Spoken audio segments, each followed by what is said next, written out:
RRI won't need them because it's all effectively matched.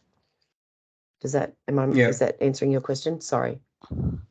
Yes, so in that case, the outstanding list, the AP outstanding list that I get for finance migration, will that match with iPay, or will iPay also include the held invoices? Yeah, so I think it does for JDE. I think so if I looked at my total ATB, like account age trial balance for AP and my AP control account, I think you'll find that the held is actually part of that total. So we'll need to remove the held part. What I can't quite remember off the top of my head is if it's the same for Oracle TUI? EBS. Yeah. Okay, For, okay, for yeah. not TUI, Oracle EBS. Yes, sorry. Yeah, I can't remember. And it's probably something we just need to clarify with maybe Peter Brown and the AP team. Okay. Yes, thank you, Kylie. Cool. So the invoices for the remaining 300 quantities, because it's an FOB order, it's quite possible that the invoice is already there in the system. So when we convert, that will be converted as prepaid, right? There is no question on that. Yes, correct. Okay. Yeah. So now I'll go to the ALC finalization and RTM impact, because in this case, so there are two scenarios, right? So one. Okay, Vinod, can I take your help here a bit? So Sure. regarding the prepaid flag, so all invoices which will be from JDE, that is the local POs, yeah. So those will be all outstanding, and they will have the prepaid flag as not enabled, right? Because we need them to go from the held invoices a list to Oracle Retail, and then from Oracle Retail to the finance, right?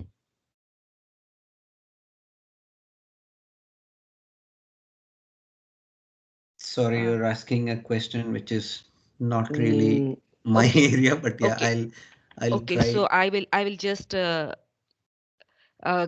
repeat the question. So I have an invoice which is there in the held invoices in JDE, and that invoice comes to Oracle Retail as a part of the migration. So all those invoices will be few of them, maybe Kylie will help me on this. Few of them can be paid once and few may not be paid. Is that how it would be, Kylie? No, Kavya. No, because if they're in the held invoices, they haven't gone like they're not in AP to pay yet. They're not released for payment. So if they're in held, they have to come into ORI so we can match them and then send them across. Yep. That's what we discussed yesterday, right? Local invoices will not be marked as prepaid. I've made a note here. Only if they are in that held or so held invoices in JDE and unmatched list that Peter Brown provides for Oracle EBS. Like they're going through that match up process that happens. Does that make? Yes. So so Kavya, one of the things I do want to do is I think you and I, Manish, we just need to actually get some data and actually work through this together, because I think it's going to be quite messy about kind of what goes to ORI and is not prepaid, or what goes to ORI and is flagged prepaid versus what stays in AP. Yes. What I'll do is maybe I'll schedule a session that we can just focus on, like, get the data you've got and let's go through it and work out exactly what we're going to do. Is that cool? Yes, that will be helpful, Kylie. Thank you. Cool. Okay, so for now I have put this note, Kylie. Are you okay with this? Local invoices will not be marked as prepaid. Held invoices in JD and unmatched list from EBS. Yes, so held invoices and so I think you need to say held local invoices. Okay. So held or unmatched local invoices will not be marked as prepaid. That's my understanding. That's what I think is going to happen, because they haven't been matched according to JDE or Oracle EBS effectively. So we need them in here so we can match them when the receipt comes in. Yeah. Cool. Has anyone else got anything? Am I making it up? That's all from my side, Kylie. Thanks, Vinod, Kylie.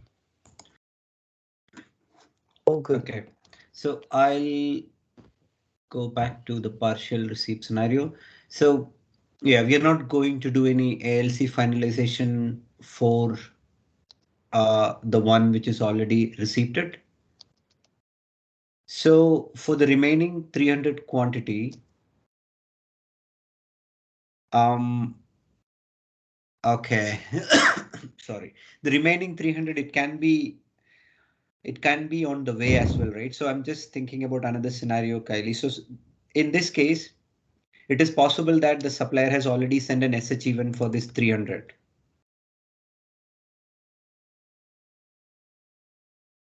Yep, I think that's right. Sorry, I'm just going to have to transfer to my phone, but yep.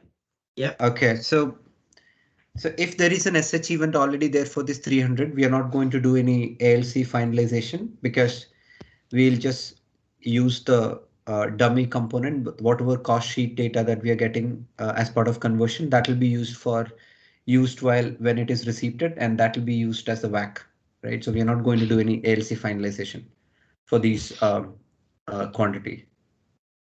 Yeah, that's what we discussed. Yeah, so Yeah. I think that's what we agreed yesterday. Yeah. Because it's already shipped, right? And that's where we start to come unstuck about our non-merch invoices. Yep. Potentially. Yep, I think, yep.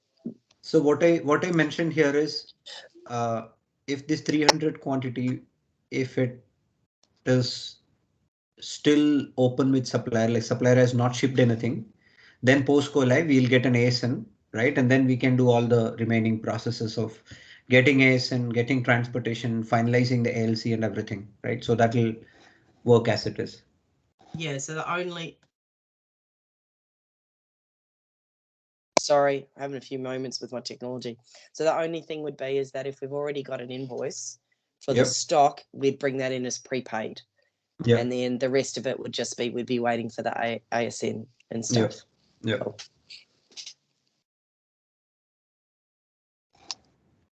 So I've only really got till about 4:45 because I have to go to the doctor's. So sorry. I hope that's not a problem. Yeah. So Kavya, Sanjay, do you have any questions? Because this is more of your meeting to understand the source and when the extraction logic that you're using is correct and everything. So do you have any specific questions? Not now from my end, Vinod. Okay. Vinod, so the shipment template that we will be populating. You're talking about ASN template? ASN, right. Yeah, the we ASN don't template. We don't need, right? That's what we discussed yesterday. We're not Yeah. converting ASN We are not doing as of ASN now. this cycle. Not as of now, but then in the next cycle when we will be converting. No, cycle, okay. No, Kavya, I think based on what we're going through is that we probably don't want to do ASNs because the thing is that if we convert the ASNs, that means we have to go through the actualization process. Yeah. So we still need to run this past the business just to make sure this is going to work. But any of these orders that are kind of in flight, like that are on the water or where so anything where that SH event has been already in TUI, where we'll come unstuck is we won't have information to kind of make up all of the obligations that might be needed, and that could cause bigger problems than us not converting ASNs. That's right? Yeah. Yeah, Does that make sense? If you're converting ASN, that means we have to follow the other processes like finalizing ALC, doing all the out of the box processes, right? So we don't have enough data to do that. So that's why we are deciding to not to convert ASN. So Julie had shared us the ORDDB file in which there is a column which says shipped or not. The shipment details are there. So those would be required for us to actually populate the data in any way. You will need that for coming up with the dummy component, right? So any order which is shipped should have that dummy expense component, right? That is what we are going to use when we receive that invoice. Sorry, when we receive that order. So, Okay. so if you see the sheet, this is what we discussed, right? So we have an Yes. order. So SH event has already occurred, and this 3,000 value is what we are going to use as part of your the data that you convert, right? And this will be used when we receive it, and this will be the WAC. Unit cost plus this cost sheet what you're sharing will be the weighted average cost of the item. Okay. Vinod, I have a question. So why we are talking about dummy component? We already have a component built in, right? SHP CST is the component ID. I mean that is the dummy component that I'm referring to. Oh, okay, okay, Yeah. okay, fine. Okay, yeah. Yeah, that we are doing only for this conversion, right? That's not going to be used afterwards. Okay, okay, fine. Okay, yeah. Okay, so if no questions on the partial order one. So Vinod, the only thing I would like to do is I do think we just need to probably take some of the data that we've been given, like from TUI and whatever, and just run this through like with the dummy component and no ASN, like do a scenario. Yep. And maybe that's just so we know exactly how it's going to land in ORI when they convert the data. Yep, we can do that. Yeah, so maybe I think we just need, because that's what we're going to need to explain to the business why we've made this decision. So Virginia or David, we just probably need, if you could just remind me to set up a meeting, because I'll probably forget, if that's right. Sure. Sorry. Thank you. Yep. Yeah, so we are going to check the data, especially on orders with SH event, right? What all data that we are getting, and then even for partially received orders, what we are getting, right? And then we can set up some time to go through some examples. Thank you. So I'm just trying to recollect what is the next scenario. So in this case, ASN is 30th November. Okay, in this case, ASN is 5th November. What that means is, okay, I think we already touched upon this. Partially received, yeah, this is partially received local orders, which does not have any issue in terms of ALC finalization and ASN and everything. So we'll convert the first receipt as unmatched so that it will not be available for matching post go live. There are two suppliers in TUI that are local orders that get paid in Australian dollars. Does that matter? Local orders paid in Australian dollars. Actually, I'm just looking at them at the moment. Right this minute. One of them is actually being paid in New Zealand dollars. And I don't know about the other one, Avery, yet. I'm trying to figure that one out. Good luck on your mission. I think they're mistakes, but we're sort of hoping so. Well, put it this way, they're both coming in at the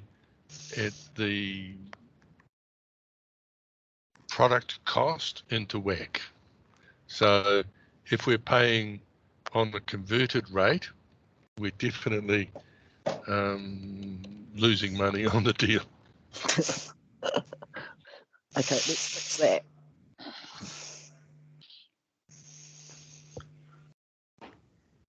So maybe by go live, we won't have any local orders being paid in Australian dollars. We need to figure out what's going on. Yeah, I mean the supplier setup should be different if it is. I mean, if it is a local, yeah, it has to be NZD. Yeah, we need to look Yeah. at that supplier that you're referring to, and TZ is set up as a New Zealand supplier in accounts payable. Avery is set up as an Australian dollar supplier in accounts payable. So, but their stuff is coming into stock in the Aussie dollars as New Zealand dollars, 1 for 1. I don't understand it. That one. okay. I'm trying. Ray, can you please, sorry, Ray, can you please repeat that? So Avery is an AUD customer. Yeah. And TZ is a yeah. TZ? So TZ is set up an accounts payable as a New Zealand account. Okay. Yeah, let me just flick to my. Sorry, I'm all over the place because Wade asked me this question this morning, and I have been trying to compile the answer for him. Hold on a second.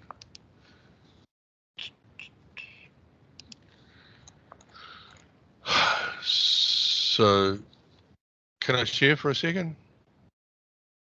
Yeah. Sure, Ray. Because if we can get these couple of anomalies out of the way, that'd be good, because then we can have some nice, clean rules. Yeah. So, can you see that email? Okay. So that's the setup in accounts payable for Avery, as far as I know. But if you look at their purchase order, that's the Australian dollar price. That's the same price that it's coming into WAC as. So if somebody's converting 27.37 into Australian dollars and paying in Australia in paying 27.37 Australian, then our WAC is way out for that product. But the TZ, which is the other one, the Dream Baby or whatever, we've got two accounts, a New Zealand, the 63AR, which is a New Zealand account, and a USD 22 against the same thing, but they're invoicing us for the order, the order I looked at from that list. They're invoicing us in New Zealand dollars, and we're taking it into stock in New Zealand dollars. Okay. So the cost Ray, price. can you copy me on that in response back to Wade as well? Cool. Yeah, thanks. sure. Anybody else want it while we're at it?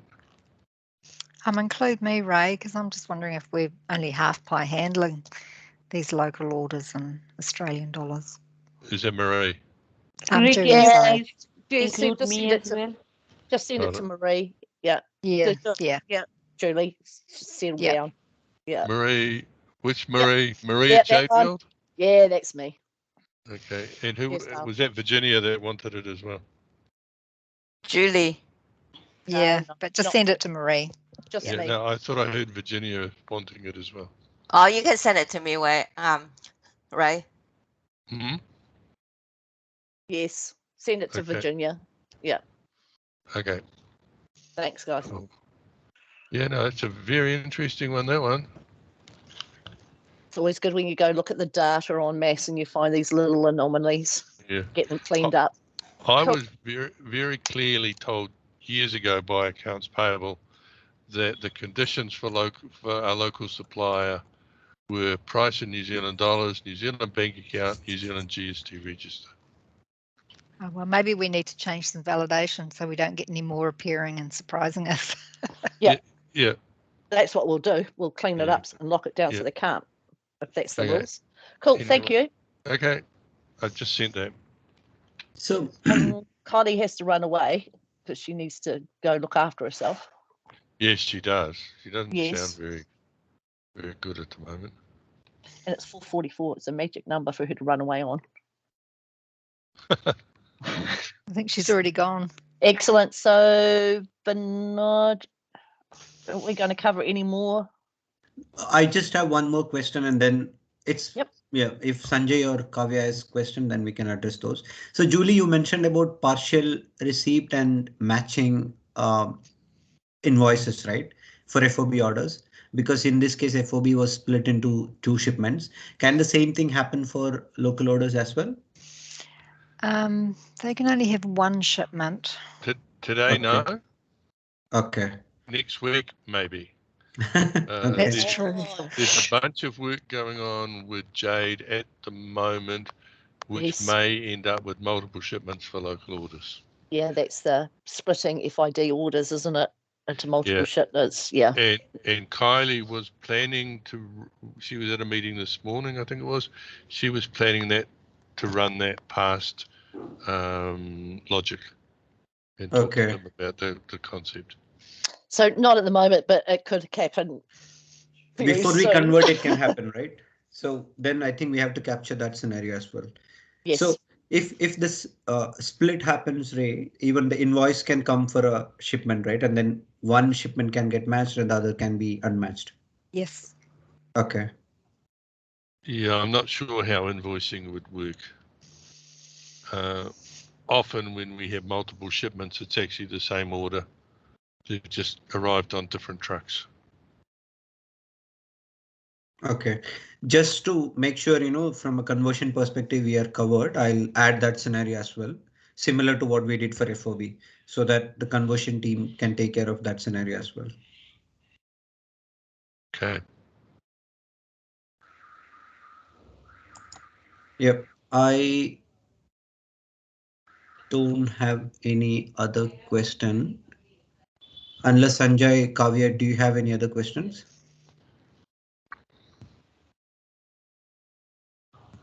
Vinod, I actually did not notice whether you have added the scenario for local POs with forex currency. If it's added, good. Otherwise, let's add that also in this list. No, but No, because there's only 2 that are in the state, and we think they're both mistakes, so we will clean them up. Okay.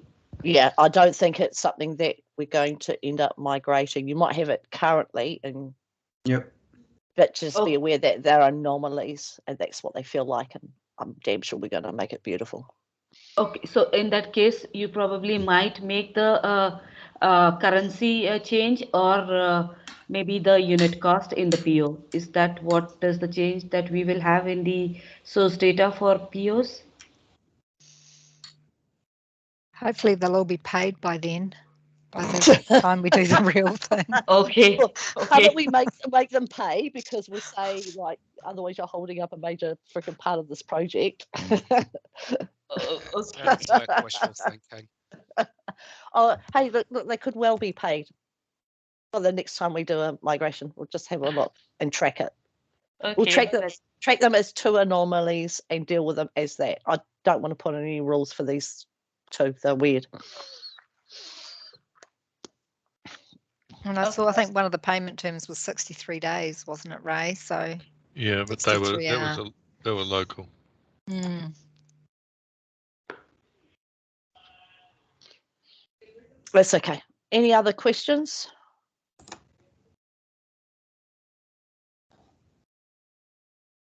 Nope. Nothing from me. I'm also good.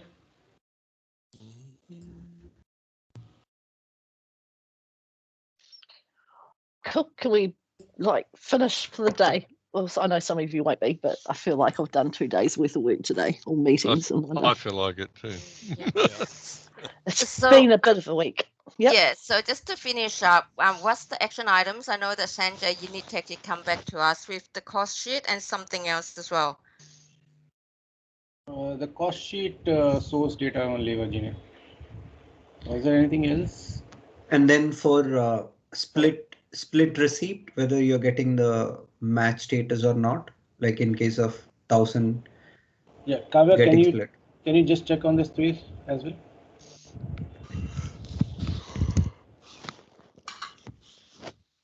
Looks like David's tired. He's already packed up for the day. Yeah. He wants the chocolate behind him. Yeah, he needs a chocolate fix, mate. Come on. Yeah, Yeah. if only. All right. Okay, so we've got that 2 action item, and then VNOT user's going to fill out the page with that scenario for the split local orders. Yep, I'll do shipment. that. Yep. Okay. All right. Thank you all. So Vinod, you need the list of POs wherein there's a partial shipment that has happened, partial receipt has happened, or shipped No. but not receipted also. I don't need any data, Kavya. I just wanted to check when we are converting data, right? If there are orders which are split shipment and partially received, and if it is matched in TUI, whether we are converting those correctly to ORI or not. I just wanted that confirmation, like the data conversion program is considering that or not. Okay, Yeah. I will just check. Any other questions? Nope. Quick, run Okay, everyone. great. Go. Thank Right. you. Bye. Thank